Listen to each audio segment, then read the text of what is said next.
আসসালামু আলাইকুম, সবাইকে মহান বিজয় দিবসের শুভেচ্ছা। বিজয়ের সাথে একটা শব্দ কানেক্টেড ছিল। ১৯৭১ সালে যখন মহান স্বাধীনতা যুদ্ধ হয়েছিল, সেটার প্রধান একটা স্লোগান ছিল জয় বাংলা। কিন্তু কালের বিবর্তনে এই যে একটা কি বলা হয়, যে একটা ধরেন দলমত নির্বিশেষে থাকা শব্দটা টেকনিক্যালি এটা হয়ে গেল আওয়ামী লীগের ডায়লগ।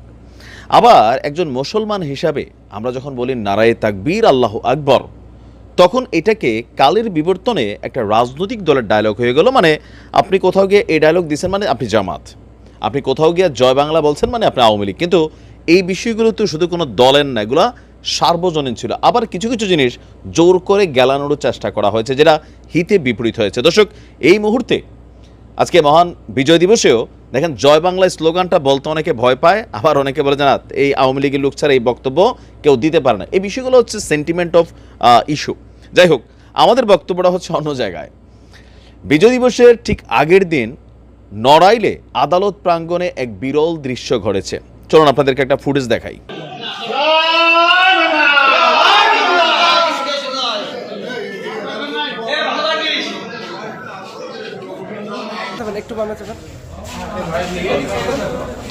নিশ্চয় দেখেছেন আপনারা, এখানে যাদেরকে দেখছেন হাসতে হাসতে দুই আঙ্গুলের এরকম ভি চিহ্ন দিয়ে পুলিশের সামনে বা আদালত প্রাঙ্গণ থেকে তারা প্রিজন ভ্যানে, মানে পুলিশের যে প্রিজন ভ্যান আছে সেখানে উঠছিলেন।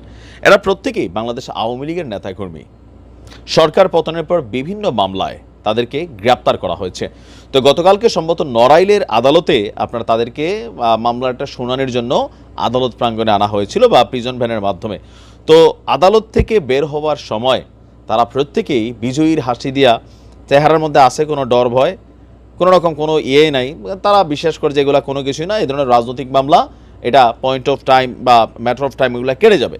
তো সেখান থেকে তারা জয় বাংলা স্লোগানটা দিতে দিতে জেল থেকে বের হচ্ছিলেন। ভিডিওর কমেন্টের মধ্যে আমরা দেখছিলাম মিশ্র ধরনের নানান কমেন্ট। এই জয় বাংলা স্লোগানটা নিয়ে নানান যে পারসেপশন বা বিভিন্ন ধরনের বক্তব্য, সেটা আমি মনে করি এটা এই স্লোগানটাকে বিতর্কিত করার একটা চেষ্টা ছাড়া কিছু না। আমি আমার ভিডিওর মধ্যে একটা জিনিস আবারও ক্লিয়ার করি, বাংলাদেশের রাজনৈতিক ইস্যুগুলো এতটা নোংরা লেভেলে চলে গেছে। এখন একজন বাংলাদেশি হিসেবে আমি বলতেই পারি বাংলাদেশ জিন্দাবাদ, তাই না? কিন্তু আমি এই ডায়লগ দিলেই কব তুই বিএনপি।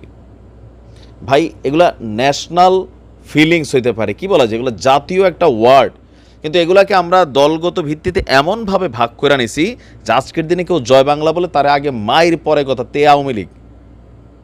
আপনি নারায়ে তাকবীর আল্লাহু আকবার, যখন আওয়ামী লীগ সরকার ক্ষমতায় ছিল, 2-5টা ছেলে যদি কোনো কারণে দেখা গেল যে একটা কি বলা যায়, আপনার ধরেন একটা ক্যারিসমেটিক কোনো একটা জিনিস দেখলো, তবে সুন্দর কোনো একটা জিনিস দেখলো, তারপরে বললো নারায়ে তাকবীর আল্লাহু আকবার, এই তো জামাত জামাত বললে আপনার কোনো কথা ছাড়াই থানা পুলিশ ডাইকা ধইরা, মানে মোট কথা সিল সপ্পর মাইরা আপনারা পাঠাই দিবে।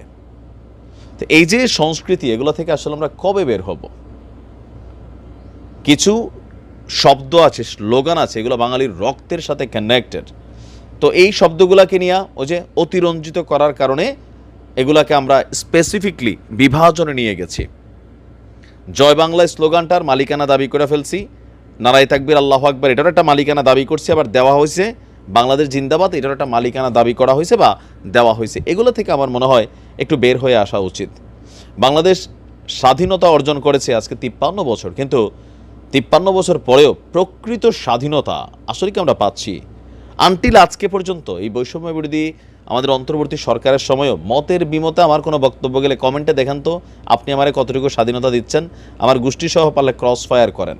মানে এখনও বাংলাদেশের প্রেক্ষাপটে মতের বিরুদ্ধে গেলেই মব জাস্টিস, তারপর নানান গালাগালি, নোংরামি, অশ্লীল কর্মকাণ্ড, হ্যাঁ, এগুলো থেকে আসলে বের হওয়া উচিত। তবে আমি এই বিষয়টা কেন বললাম যে আমার ভিডিওটার কনসেপ্টটা ছিল আলাদা।